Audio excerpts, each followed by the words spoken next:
Winter is where most farms lose money. Pasture goes brown, hay costs climb, and animals still need to feed. But there's a class of forage that doesn't collapse in cold, doesn't need replanting, and actually improves your land every single year. Perennial forage shrubs. These don't replace hay, they reduce it. They give you protein when the pasture has nothing left, and they do it without grain, without irrigation, and without yearly inputs. Today, we're looking at 7 forage shrubs that are already feeding livestock through the droughts, heat waves, and winter lows, with real timelines, real yield ranges, and realistic expectations. If hay is your biggest expense, this is how you start breaking that dependency. Grasses live in the top 6 to 12 inches of soil, the first place to dry out, freeze, or lose fertility. Shrubs live 3, 5, even 12 feet down. They pull minerals, water, and carbohydrates from layers of the soil nothing else can reach, and they hold that nutrition after frost, when cool season pasture stops growing and warm season pasture has already died back. The goal is feed stability, feeding animals gaining, cycling, or holding condition when pasture alone can't. Every one of the shrubs in this list can be coppiced, cut back and regrown on a 1 to 3 year cycle, grazed directly with managed pressure, cut and dried into leaf hay for winter rations. And the reason this matters is simple. Hay is annual effort. Shrubs are compounding effort. You plant once, manage lightly, and the system strengthens over time. Year 3 is when most of these start paying. Year 5 is where they stabilize into a self-renewing feed buffer that reduces hay needs every single winter. That's the strategy here. Less dependency on purchased feed, more resilience built into the land itself. Number 7. Mulberry. Mulberry is one of the strongest long-term forage trees for regenerative systems because it produces high-protein leaf biomass repeatedly without fertilizer and without irrigation once established. The leaf itself tests at 18 to 28% crude protein depending on variety, age of leaf, and soil health. That puts it in the same nutritional category as mid-grade alfalfa, but grown vertically with no tillage, in heat that shuts most pasture down. Mulberry doesn't behave like a fruit tree here. We're using it as a coppice and pollard forage system, a tree you cut low and let resprout again and again. The timeline is straightforward. Year 1, the tree is establishing its root system. You don't take forage this year. Year 2, you begin like coppice cuts, just enough to signal regrowth. Year 3 and beyond, full production. The tree will push new leaf mass after every cut, especially during warm weather. Goats, sheep, cattle, pigs, rabbits, and poultry all consume mulberry leaf readily. Expect 2 to 4 harvest cycles per summer in warm climates. The limiting factor isn't growth, it's your labor rhythm. The key advantage is regrowth speed. You can cut mulberry down to knee height, and within 3 to 5 weeks, it's back to harvestable leaf. That means multiple forage cuts per summer, while your pasture slows down and protein falls.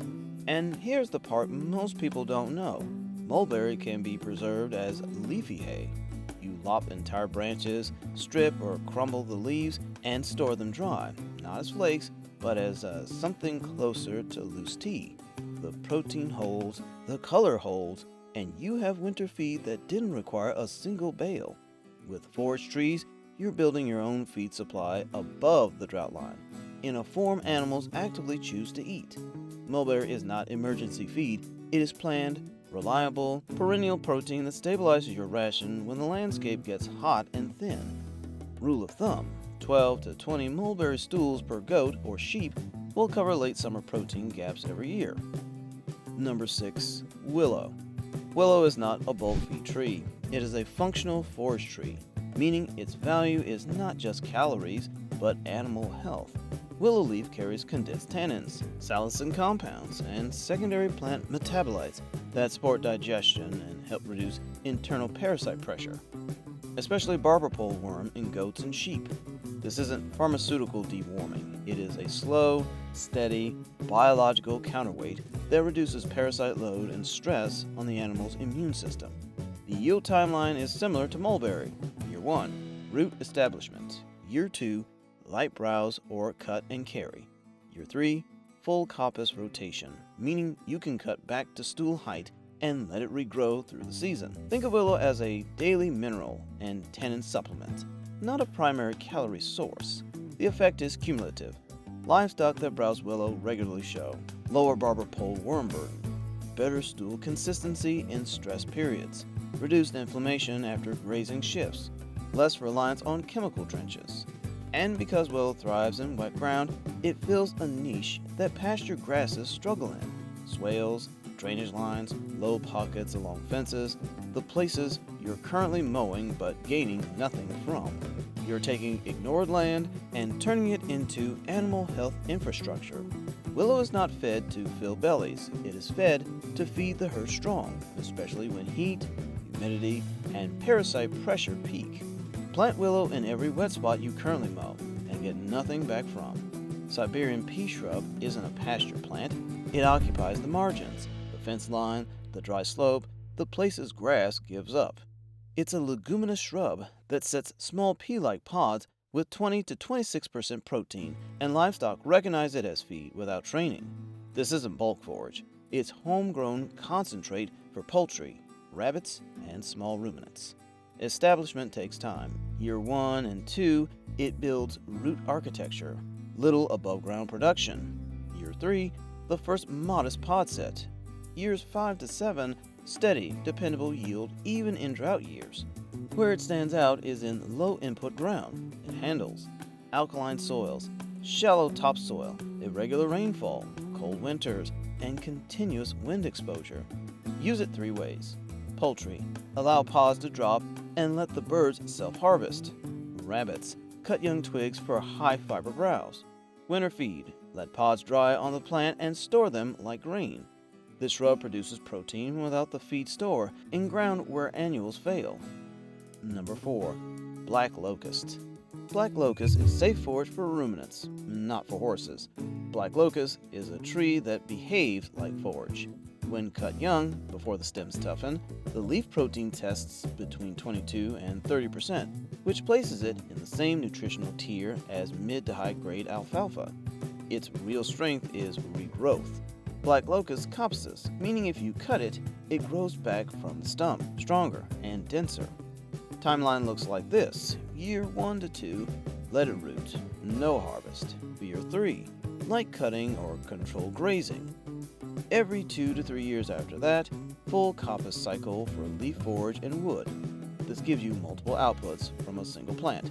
Shade in heat-stressed pastures, high-protein leaf forage at the peak of summer slump, fence posts that last decades in the ground, firewood that seasons quickly and burns hot. In regenerative systems, its value isn't just feed, it lowers the energy cost of the pasture. Shade cools soil equals reduced evaporation, roots stabilize slope and hold water. Nitrogen cycling increases with rotational leaf drop. You're not using black locust to replace pasture, you're using it to keep grazing days on the calendar when the grass stalls. It is decades-long resilience, not seasonal output. Plant it in rows 10 to 15 feet apart and graze or cut on rotation. Never leave as unmanaged shade trees. Number 3. Autumn olive and gumi. Autumn olive and gumi have a reputation, and that reputation comes from what happens when they're ignored. Left unmanaged, they spread and are very much considered an invasive species, but they can have some benefits inside a planned grazing system. Where browsing pressure and pruning are routine, they become one of the most reliable drought buffers available.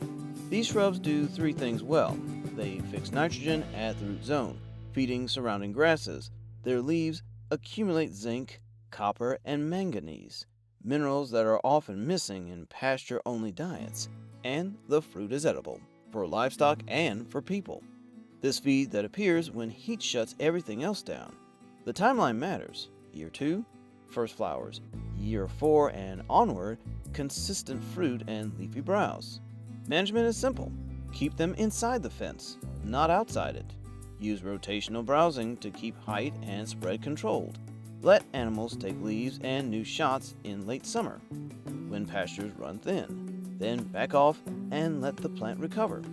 This is not a grow it everywhere plant.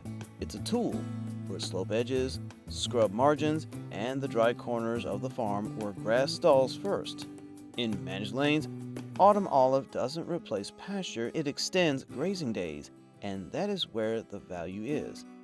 If you cannot control browsing pressure, do not plant this.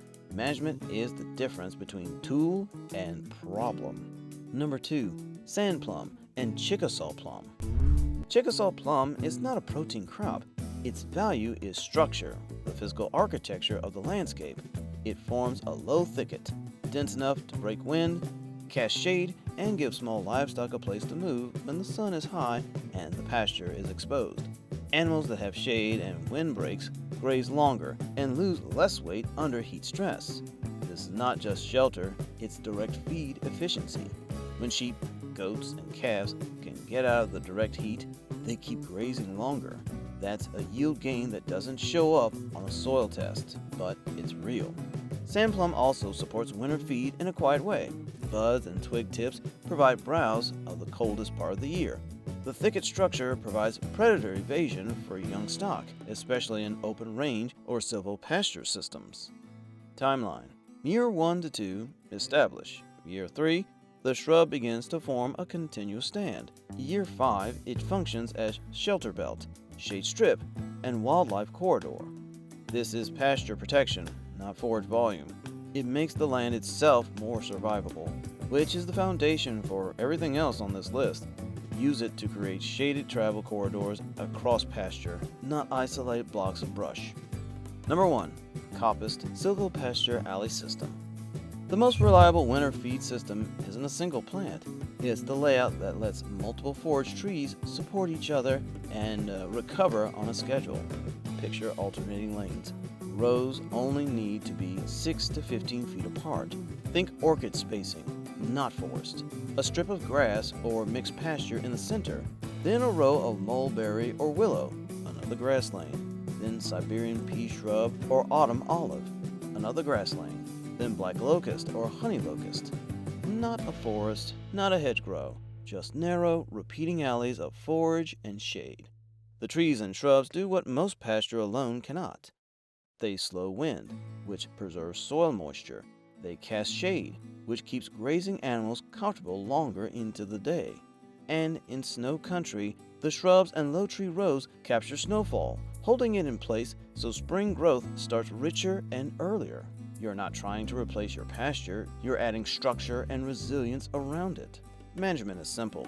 Coppice, cut the trees back on a rotation. One row is growing, one row is recovering, one row is feeding animals. So there is always something regenerating, and always something ready to cut. The timeline is slow at first. Year 1 and 2 are establishment. Shade is minimal, roots are setting. Year 3, you get your first usable cuttings of leaf hay and browse. Year 7 to 12, the system reaches full performance. At that point, maintenance is just pruning, thinning, and harvesting. The system doesn't depend on grain, fertilizer input, or trucked-in hay. Its output grows as its root systems deepen. It is the opposite of a one-season crop. The longer you work with it, the more it feeds you back. Winter feed doesn't have to come from a truck. Perennial forage systems take time to build, but time is exactly what they multiply. Every year, the canopy gets thicker. Every year, the roots reach deeper. Every year, your dependence on purchased feed drops a little more. This is not about preparing for a disaster or farming in fear. This is about competence, about designing a landscape that produces even when the season turns against you. If you plant any of these now, next winter will be easier. And 5 winters from now, your feed bill will look completely different. If you plant all of them, 5 winters from now, you will not look like the ones you're fighting through today. Tell me your climate zone and the animals you're raising in the comments. What is working for you and what are you trying? Together, we can learn and improve together.